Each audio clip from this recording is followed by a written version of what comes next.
We'll call this work session of Scottsboro City Council to order. Invocation given by Mr. Kimmer and pledge led by Mr. Smith. Almighty God, we give you thanks and praise for your great goodness towards us. We ask you to be with the mayor and council this evening as they go about their public business. Lead, guide, and direct them. Be with the leaders of this country at all levels, in our county, our state, and our nation.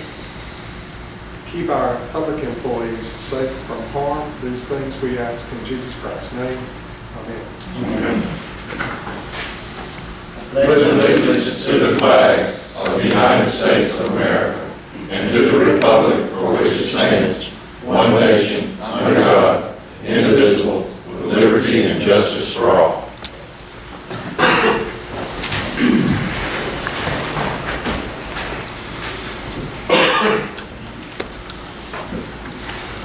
First on the work session agenda is Girl Scout Troop 10001, update on fundraiser for dog park.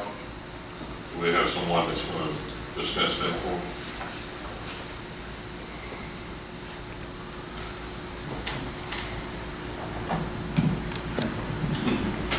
Good evening. I'm Selena.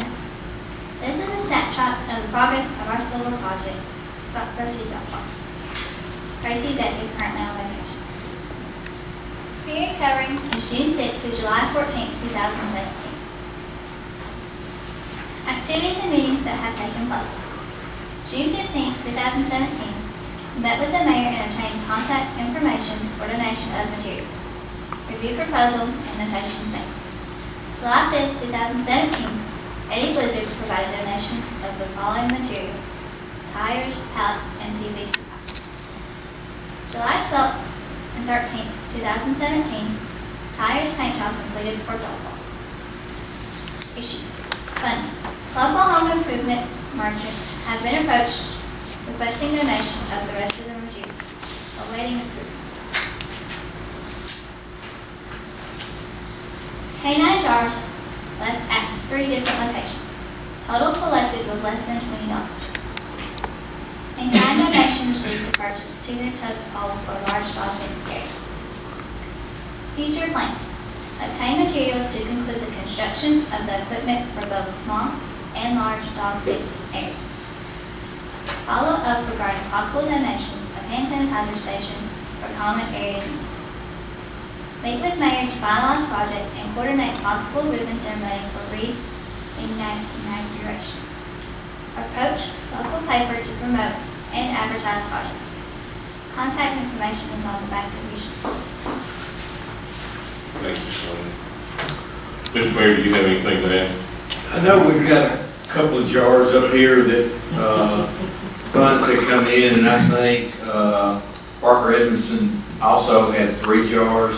So I don't think those funds have been accounted for yet. Is that correct? Yes, sir. So what I would suggest, take these monies here, and then we had contacted the attorney today and had success in getting the money brought to us. But if you would go to his office, and I know he's placed them at 1 jar at the courthouse, he had one at his office, and a 3rd one, we're not sure what location, but collect all your monies, and then if you want to come back at the next work session and give us an update as to the total amount of money you've collected, and then we can meet in the meantime, but let us know, and maybe we can look at some assistance coming through a tourism grant or some grant money or something from the city. That's okay. Any other discussion? Mr. Stewart? Here. Mr. Smith? But I think you've got more than $20. Let's just see where you stand, and then we'll go from there. But I know you got some material stuff from Mr. Blizzard and the street department. So good. Selena, I'd like to thank you for you Yes. and your group's effort. I really do appreciate it.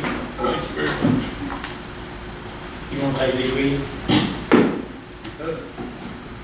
You better get it while it's got it. Hey, had that midweek. Next is resolution to approve, transportation match for the senior center. Ms. Phillips, you want to talk about that? Yes, this is a resolution that we approve every year.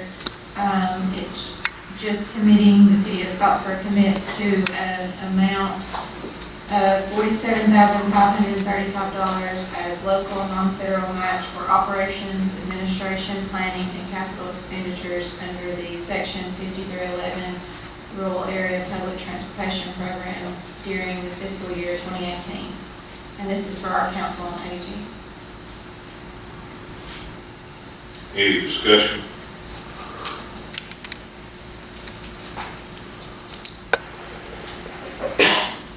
That is a thing we do every year. We'll list that on the agenda for next week. Next is discuss updating and adopting the 2015 building code. Chief Nicholas? Or Mayor, who? Well, Gene can come up, and John, they may need to answer some questions, or Josh, but part of the Municode that teleconference that, or conference call, I should say, that Whitney and Mr. Kinnemer and I had with them, they pointed out how, I guess far back, the code we're working under as far as building and so forth. And so we were already in the process of having some discussions. So since then, we've had follow-up discussions about adopting current codes. And we've had a long roundtable discussion, and they've had one last week while I was off as well. I will just quickly, the mayor had asked us to look at our codes and our building codes and our current ordinance versus some other things. So I think each of you may have a packet with that information. Just a little bit about our process. We met twice, we communicated by email in the meantime, but we essentially took our current ordinance, which is 2003 code, and we just matched it up to where the state is now and what codes are available now, which is 2015 code. So everything that we've suggested in that paperwork is just a match, just a mirror image of what is either adopted at the state level by the fire marshal or by the residential code board at the state level. So there's nothing new or nothing hinky or anything slipped in or anywhere else. We didn't really want to get into trying to tweak or get in those codes, because those books are, when you stack them all up, they're pretty tall. So we just wanted to match what the state had done as a reference. Mr. Kinnemer, did you have something to? Yes. First wants to commend Mr. Bryant, Mr. Moses, Mr. Baird, Chief Nicholas on the work. You can tell a lot of hard work has gone into it. One of the things that the discussion with the Municode folks and their senior attorney was that if state law is already adopted, then there is absolutely no need for us to re-adopt state law. That was one of his basic principles. It saves papers and the code, it saves ink, it saves trees, and we've already adopted all state law. So if we accept the premise that whatever the state fire marshal says is law in the state, based on the 1992 Attorney General's bill, which I think is flawed, then there would be no need for us to do anything. I, though, do not take that position. I think the Attorney General's opinion in 1992 is flawed. I think that no unelected bureaucrat has the power to make law. And that, whether the fire marshal wishes to consider himself that or not, is what he is. Our current codes have been in place since 2003. I think they have been adequate. They are enforceable in our municipal court. The senior council, though, for Municode did suggest that he felt we needed to update our current codes. If he had felt that, given that state law had been adopted by these things that have been done in Montgomery by people who aren't in the legislature, I'm confident he would have said, y'all just don't need to do it. I read the proposed ordinance and have no problems with it. But we'll need to put a date. Yeah. Well, figured that.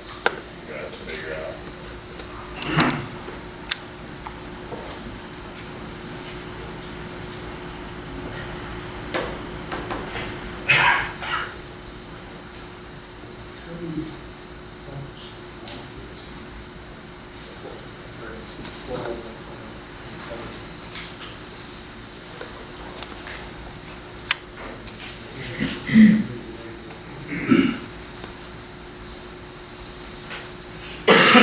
Mayor, do you have anything to add? No, I think they put a lot of time and effort. I think, there was some questions maybe on the residential, International Residential Code. And on page 2 and 3, pretty much explain, I guess where there was some questions or changes. I think that they felt like needed to be highlighted. If I may. Yes. And you will see under G on page 2, starting on G, Yes. several additions, I guess, or changes to the actual code language. That's verbatim from the Alabama Energy and Residential Code Board. So they went through all of this through here in the public hearing process, and these are the things they came up with. Actually, in many cases, they are, in virtually every case, they are moderately less restrictive than the code book itself, or there was something in the code book that conflicted with state law as far as residential sprinklers. So that's why they put that language in. But that language is verbatim from them. I'm surprised that the Alabama legislature would allow something international and its tied to be adopted anywhere.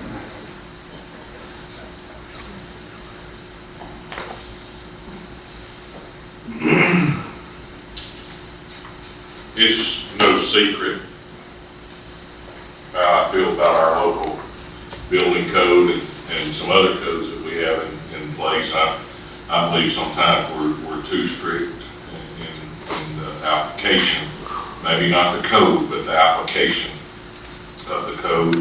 I think at times it puts an undue burden on not only the residents of our city, but the developers and things of that nature. Has everybody had an opportunity to look at this and go through it?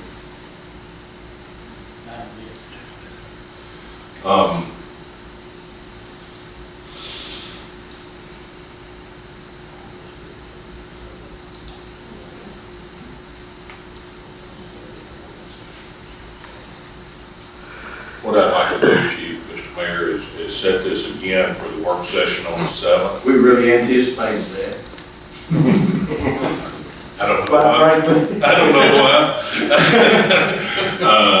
We're going to set it again for the work session on the 7th, give the council an opportunity to I don't have a problem with that. go through that. Sure. I would actually like some input from local home builders and developers into this. I mean, I know that we've met as far as city employees do, but I think sometimes I think that piece of the puzzle gets left out of our process sometimes. Sure. So I'd like some input from local people that are having to deal with the code on a regular basis. We make that happen. So we'll set it again for a work session on August 7th. If I may add, now, we've discussed it, but we wanted to get the codes and all that in place, and then we're going to start looking at our fee schedule. We're certainly in line with some municipalities for the most part on our fee schedule.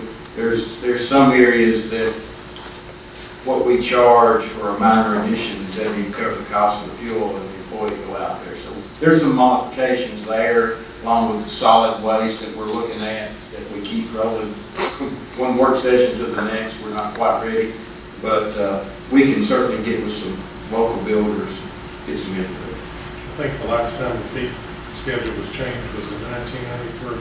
Yeah, correct. 361. And the last thing I'll say about this, I will echo Mr. Kenner's comments, but I appreciate Mr. Moses and Chief and Mayor's. And any of us are in agreement that if anybody has any questions, you can call any of us, and we'll be happy to answer them. Thank you. Thanks. Next is discuss resolution to award SCBA bid for fire department.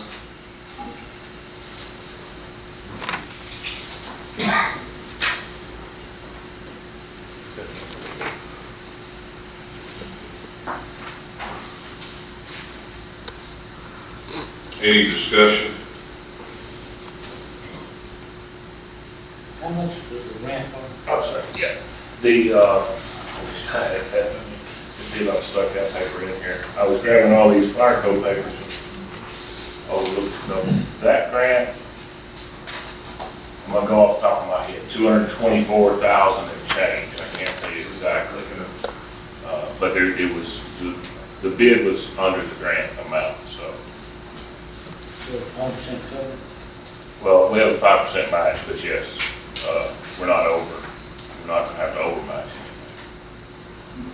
So if I'm reading the bid, right, our contribution would be approximately $10,000. Yes, we did that back in May. Yeah. And what is that? We just need to award the bid. Yes, sir. We'll set that on the agenda for next week. Thank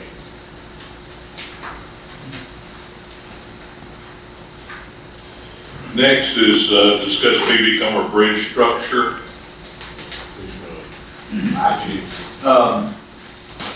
I dropped the ball last week, and Ms. Cheney is here this week. You can come on up. I had been approached by her and I guess our department at high school on possible use of the Comer Bridge structure that was retained by the city when they did the demolition.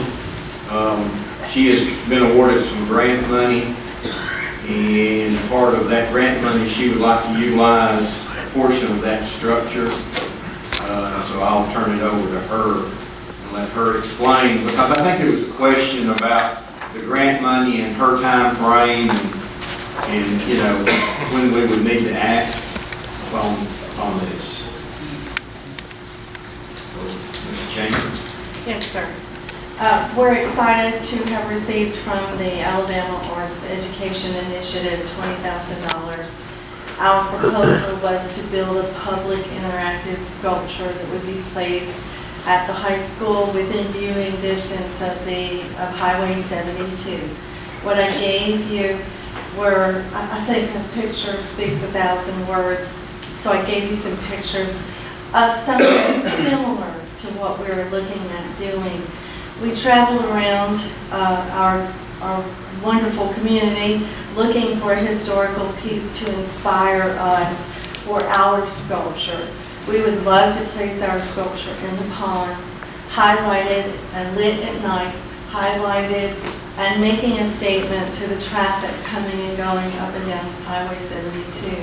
We think it would make a great talking piece, vision for anyone visiting from out of town, especially economic vision, that you're willing to symbolize your community and what your community stands for in a public way.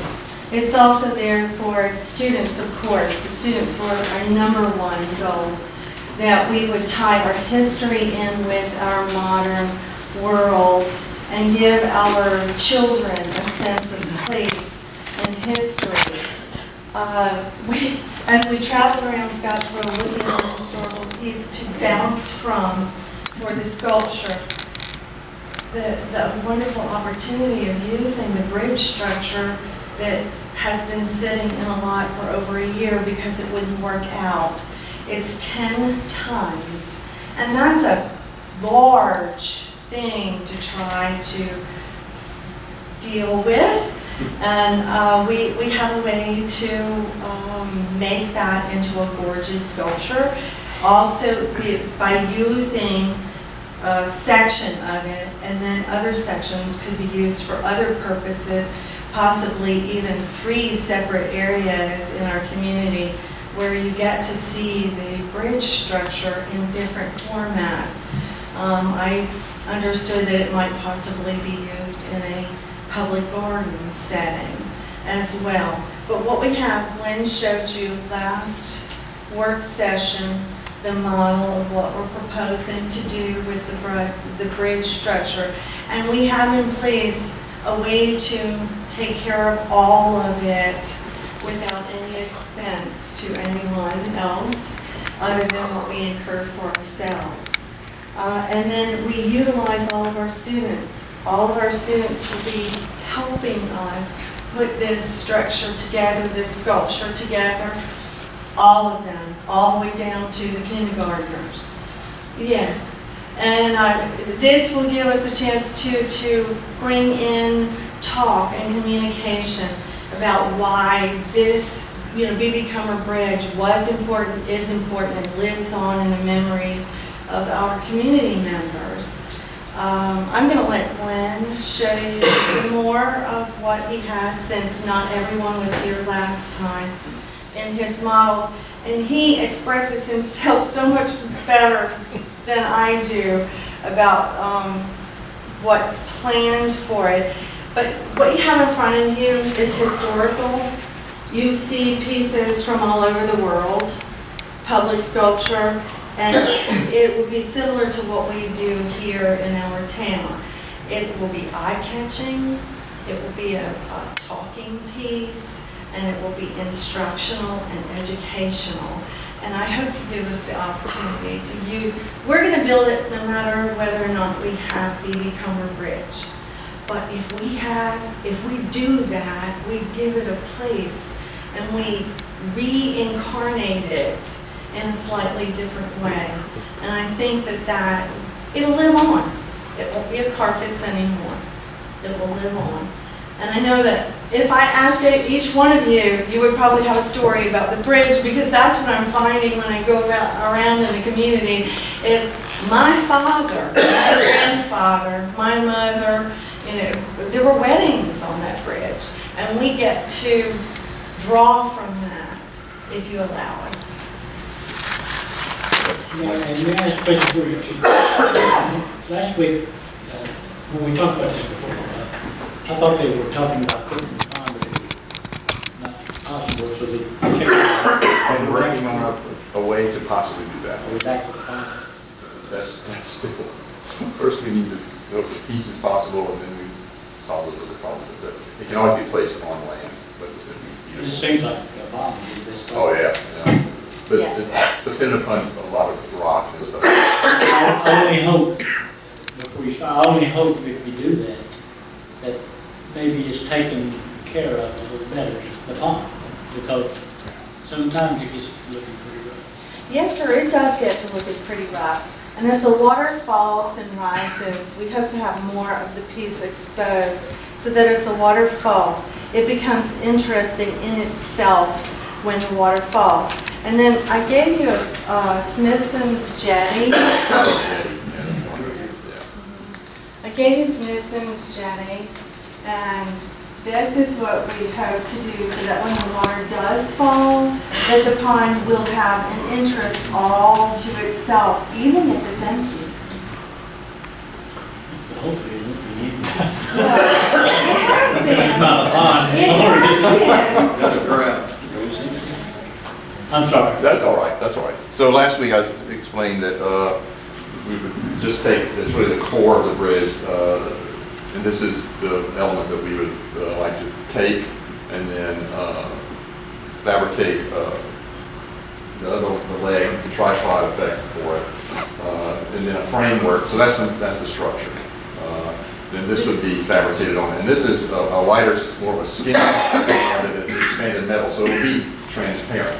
Like these. Right, but when it's lit at night, it will sort of glow because we painted silver. So this is the structure. Now, this is the foundation system. We don't need to worry about that at this point. So the potential is for then, because you've got the bridge in the water. But Jackson County is also known as the most cavernous place in the nation. The most cavernous county in the nation. You have two very significant caves, Russell Cave and then Salt Cave, which was the original county seat. So to integrate that into it, then a series, they're actually benches, almost like an auditorium or a chapel effect. So then this runs through it. And then the potential, the proposal that they've asked me to do is to place, in a sense, with a riprap. This is the campus, and then this is actually oriented north-south like this, but along the highway with a riprap pathway created. This sits on the edge of it. It's the leading edge of the original bridge structure going down to the water. And then the pathway goes through it like this. So you'd actually be able to walk So into this it. is, It's this a is not public that big when you interactive think about how sculpture. large the environment is. So this is the pyramid. And this is a lot of people want to yes. So this creates the same idea of the spiral J that Smithson did. So it's got a lot of sort of multiple levels of that. Ms. Cheney, I understand that there are some time restrictions on the grant that you Yes. have. Can you tell us We have a to little bit have about that? monies encumbered by September. I had a conversation with a couple of the council members and the mayor today, as a matter of fact. Realize that although we have the authority, the piece of the bridge does not belong to us, it belongs to the city of Scottsboro. And I think probably the most judicious way to proceed is to set this for a public hearing, because we want to preserve this piece of the bridge. That's the reason we attempted to save it. So this is a one-time thing, right? So we want to make sure that everybody in the community has an opportunity to come forward and say what they would like to see done. Well, I don't have a problem with it whatsoever. But I'm one person, right?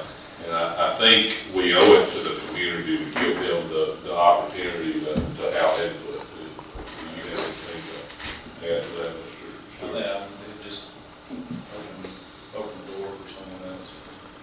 So I know at one time we talked about using it as a gateway sign, and I told you all that. And my opinion was that if kids are involved and they're getting engaged, I didn't realize it was going to be kindergarten all the way up through the high school.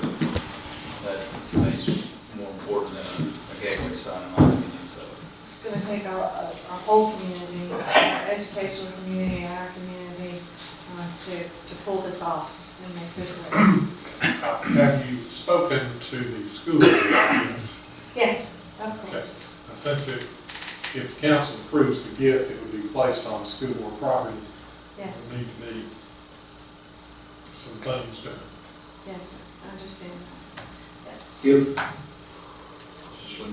If we had, I know you talked about a public hearing, what if next Monday afternoon, say from 2 to 4, and I don't know about your schedule, but, or 2 to 3 or something, we had an opportunity for people to come here and express opinions, and Whitney could take notes or whatever, and if you were available for, an hour to answer questions about the user, give the public time to, give them a week's notice or 7 days or whatever y'all can do. I'm traveling to Indianapolis, but I will be home Tuesday.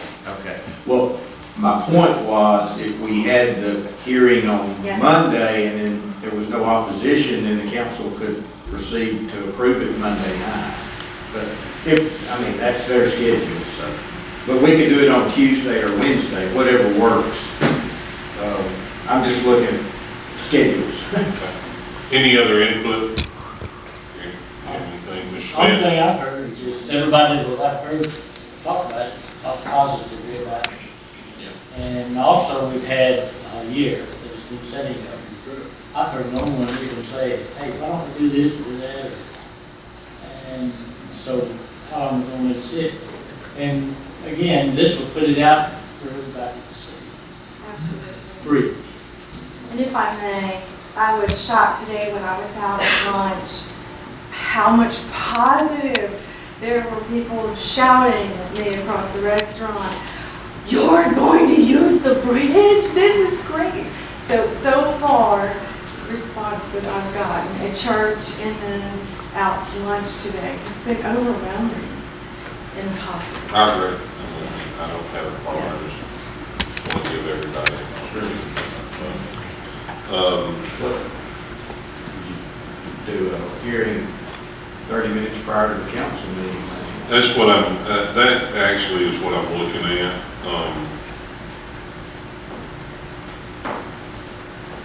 Why don't we set,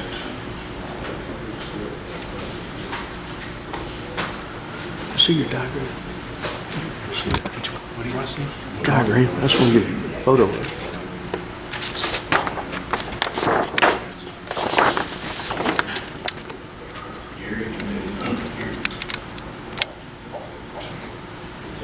Thank you.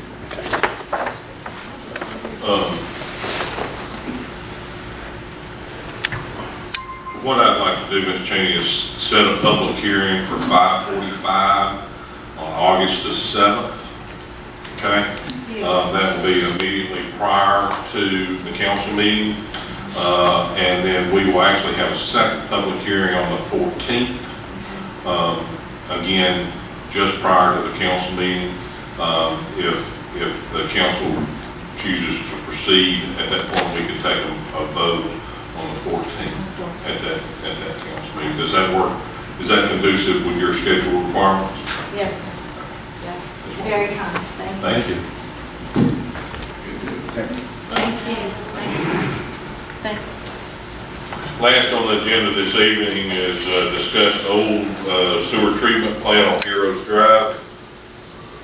Yes, I gave each of y'all, I think except Mr. Kimmer, a rendering. I had been talking to an engineering firm about trying to come up with a way to use the old wastewater treatment plant. We just bounced ideas off each other and so forth. And they came up and met with us, I guess a week and a half ago, and just proposed some ideas and put together. But the biggest thing I challenged them was grant money, ways to reclaim this area and utilize some grants or pursue some grants.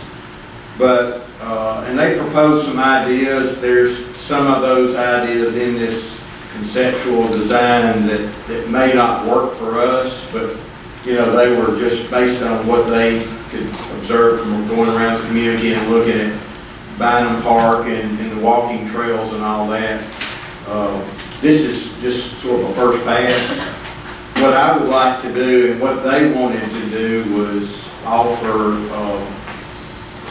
maybe come up and have a public hearing and get input from people. And I've got larger versions that we can put on an easel and just get input. But basically what they're trying to do is incorporate some, as we know, with all the rain and all the drainage ditch that flows behind the treatment plant there and in front there on Heroes Drive, incorporate some areas that it could spill over into, keep having so much flooding, sort of a catch basin, if you will, a natural catch basin with walking trails, and trying to reuse some of the concrete structures that are there for possibly contained youth archery area or basketball courts, or I mean whatever, outdoor exercise, fitness places getting more popular, and some other things. But what I wanted to do is present this to you, and maybe we could have in the next 2 or 3 weeks set aside a couple hours, work it out with the architect's schedule to have seek public input on how to proceed with this area. May I ask, what do they charge us to do this? What you have in your hands has been no charge at all so far. Yes, sir. They know that, you know, we're just bouncing ideas off, and they put a lot of time and energy. I have a folder here that has, and I didn't make you a copy because I didn't think it was pertinent right now, but they listed, I think there's 13 entities here that we can pursue grants for various phases of this park if we go there. But the greatest potential is through ADM. They're getting really involved in flooding issues and so forth, and reclaiming some of this. And I think our focus will be how we can utilize this space to help with flooding and so forth, and then anything that spills over literally into other uses of the area will just be additional, but there's all sorts of areas that we'll pursue. Once we know how we want to proceed, well, we'll pursue the grants and so forth. Any other discussion?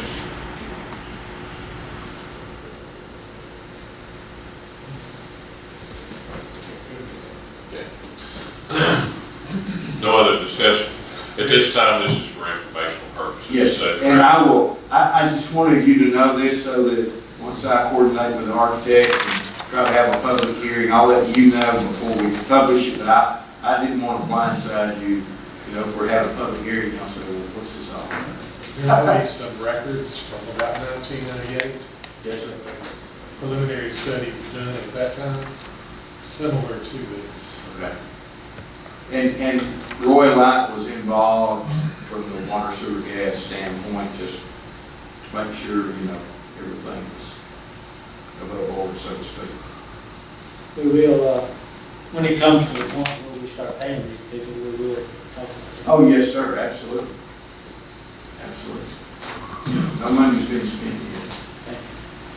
Thank you, Mr. Mayor. There are no delegations. We'll move to reports. Mr. Mayor, did you have something else? I have a few things, I may.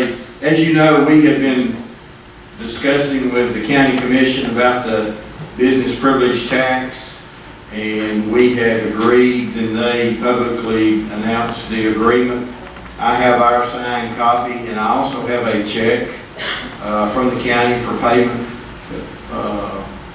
for some economic development projects that we've already paid for. So I guess the order of business would be to put it on the agenda for next week and formally, so we can cash the check. This is all good.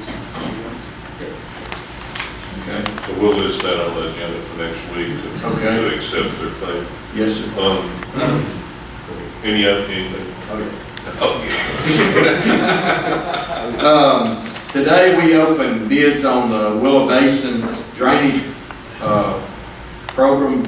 As you know, that's grant driven, that deals with Cedar Hill Drive and behind the Army and so forth. Unfortunately, that project came in about $250,000 over budget. So I would ask that we could we have to formally reject the bid, and the architect's gonna revamp the scope of work, and we'll put it out for bid again. But if we may, we need to put that on the agenda for next week to formally reject the bids, and we'll have the language for you. Now, right, Josh, we need to formally reject the bids next week so that we can just continue that process. So we'll do that. We'll set that to the agenda. Yes, sir. Thank you. Another thing, and I know there's been a lot of discussion, and I think Tony and I know Whitney's got information, and Rick has gotten information about the one-time pay raise for RSA. And at some point, we need to adopt a resolution and approve that. Didn't know if you wanted to do that next week. Well, we've got a little bit of time, but we have to have the resolution adopted, I think, by September. We'll set that for the work session on the 7th. Okay. Okay. And I've got the paperwork here for the week.